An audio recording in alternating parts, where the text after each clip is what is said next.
کچھ بھلائیاں ایسی ہیں جن کو علل اعلان کرنا ہے، اور کچھ بھلائیاں ایسی ہیں جن کو چھپا کر کرنا ہے۔ نیکیاں جو ہے نا سب چھپانے کا حکم نہیں ہے، بعض نیکیاں وہ ہیں جن کو علل اعلان کرنا ہے۔ نماز چھپ کر پڑھنے کا حکم نہیں ہے ہمیں، سارے لوگوں کی نظروں میں آ کر کے جماعت سے نماز ادا کرو، علل اعلان کرو یہ نیکی۔ زکوٰۃ دینے کا بھی حکم یہ ہے، چھپا کر کے نہیں، دکھا کر کے دینا افضل ہے زکوٰۃ۔ باقی جو خیرات ہے، نفل خیرات، ایسا دو کہ دوسرے ہاتھ کو خبر بھی نہ ہو۔ دیکھیں آپ، نیکیاں بعض علل اعلان کرنا ہے اور بعض چھپا کر کے۔ نماز اگر کوئی کہتا ہے نہیں میں اپنے روم میں پڑھ لیتا ہوں، میں بند کر کے اکیلا پڑھ لیتا ہوں، منع کیا گیا ہے کہ یہ نیکی چھپ کر کے نہیں، دکھا کر کرنی ہے، علل اعلان کرو۔ اس کی وجہ کیا ہے؟ کئی وجوہات ہیں میرے عزیزوں۔ مسجدوں میں اذان دے کر تمہیں بلایا جا رہا ہے، اقامت بول کر کھڑا کیا جا رہا ہے، صفوں میں ترتیب دے کر کے تمہیں نماز پڑھائی جا رہی ہے ہر مسجد میں۔ کیوں؟ نماز تو تمہارے گھر میں بھی ہو سکتی ہے۔ اس کی وجہ یہ ہے کہ یہ اللہ کا فرض ہے۔ تم گھر میں پڑھتے ہوں گے، لیکن اگر تم سامنے نہیں آئے تو سارے مسلمان تمہارے بارے میں بدگمانی کریں گے کہ یہ بے نمازی آدمی ہے، بے نمازی آدمی، کبھی اس کو مسجد میں ہم نے نہیں دیکھا، اگرچہ تم نماز پڑھ رہے تھے، لیکن سارے مسلمان تمہیں کیا سمجھیں گے؟ بے نمازی سمجھیں گے۔ اور اللہ رب العزت کے ہاں ایک قانون یہ بھی ہے، حدیث رسول میں ہے، حضور نے فرمایا تمام مومنین جس کے بارے میں جو گمان رکھتے ہیں اللہ بھی اس کے ساتھ ویسا ہی فیصلہ کرے گا۔ ایک جنازہ آیا، صحابہ کھڑے تھے حضور صلی اللہ تعالیٰ علیہ وسلم کے ساتھ، جنازہ سامنے سے گزر گیا، صحابہ اس کی تعریف کرنے لگے، کیا اچھا آدمی تھا، بہت ہی بھلائی کرتا تھا، نیکیاں کرتا تھا۔ رسول کریم صلی اللہ علیہ وسلم نے فرمایا وجبت، واجب ہو گئی۔ تھوڑی دیر کے بعد ایک اور جنازہ آیا، صحابہ اکرام جو وہاں کھڑے تھے انہوں نے اس کی برائی کی کہ یہ آدمی اچھا نہیں تھا، بہت سارے لوگوں کے ساتھ اس نے برا کام کیا، ظلم کیا ہے، چلا گیا، ختم ہو گیا۔ رسول پاک صلی اللہ علیہ وسلم نے فرمایا وجبت، واجب ہو گئی۔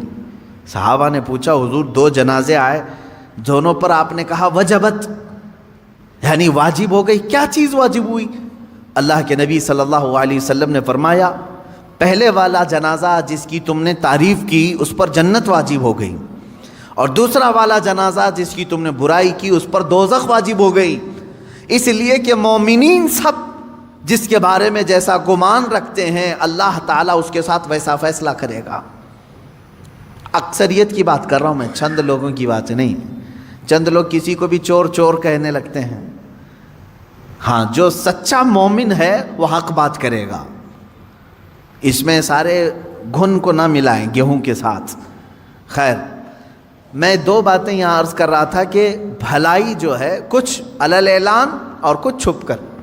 نماز با جماعت علل اعلان پڑھنے کا حکم ہے، اور زکوٰۃ علل اعلان کرنا ہے، یعنی زکوٰۃ سب کو دکھا کر کے دے۔ دوسری اس میں حکمت یہ بھی ہے کہ زکوٰۃ دینے سے، کھل کر کے دینے سے جو نہیں دیتا اس کو ترغیب دلانا ہے کہ وہ بھی دے۔ حج کے لیے جا رہے ہو تو علل اعلان جا سکتے ہیں، لیکن اس میں ریاکاری نہیں ہونی چاہیے، دکھاوا نہ ہو کہ میں لوگوں کے لیے حج کر رہا ہوں، یہ نہیں۔ نیت تو اللہ کو راضی کرنے کے لیے، لیکن سب لوگوں کی نظروں کے سامنے سے جاؤ تاکہ تمہیں مرنے کے وقت کوئی یہ نہ کہہ دے کہ مال تھا پھر بھی حج کیے بغیر چلا گیا۔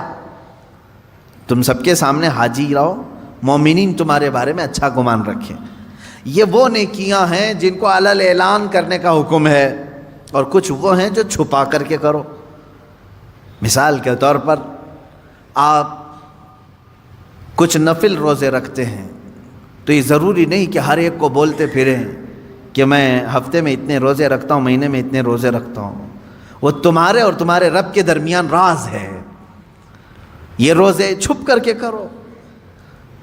کچھ خیرات ایسی ہیں جسے چھپا کر کے دینا افضل ہے، زکوٰۃ کی بات نہیں کر رہا ہوں، زکوٰۃ دکھا کر کے دینا افضل ہے۔ صدقہ اور خیرات جو غریبوں کی مدد کے لیے دوسرے اوقات میں آپ کرتے ہیں، اسے دکھا کر کے نہیں، چھپا کر کے دینا افضل ہے۔ وہ بھی نیکی ہے، وہ بھی نیکی، دونوں نیکیاں ہیں، لیکن بعض میں چھپانا ہے، بعض میں ظاہر کرنا ہے۔ اس طرح بہت ساری نیکیاں ایسی ہیں جو نفل ہیں، اور نفل کو دکھا کر کرنے کا حکم نہیں ہے، چھپا کر کے کریں۔ عزیزہ نگرامی وقار، یہاں سے یہ بات پتہ چلی کہ برائی کو علل اعلان کرتے ہو تو اللہ ناپسند کرتا ہے۔ برائی کو اگر علل اعلان کرتے ہو اللہ ناپسند کرتا ہے، لیکن بھلائی علل اعلان کرو یا چھپا کر کرو، دونوں اللہ کو پسند ہے، دونوں اللہ کو پسند۔ اب یہاں پر ایک اور بات، مسئلہ میں بتا دوں، نماز چھوڑنا گناہ ہے کہ نہیں ہے؟ سب کو معلوم ہے حرام ہے، بلکہ کبیرہ گناہ ہے۔ نماز ترک کرنا صغیرہ گناہ نہیں، چھوٹا گناہ نہیں، کبیرہ گناہ ہے، گناہ ہے کبیرہ۔ بڑے گناہوں میں اس کا ذکر آیا ہے، جیسے شراب پینا کبیرہ گناہ ہے، زنا کرنا گناہ کبیرہ ہے، چوری گناہ کبیرہ ہے۔ اس طرح نماز کا ترک کرنا گناہ کبیرہ ہے، چھوٹا گناہ نہیں ہے۔ یہ چھوٹ گئی آپ سے، ہم سے، کسی سے بھی چھوٹ گئی نماز، گناہ تو کیا، لیکن فقہاء کرام نے مسئلہ یہ بیان کیا ہے، مسجد میں آ کر کے اگر تم قضا نماز پڑھتے ہو تو منع ہے، منع کیا گیا ہے۔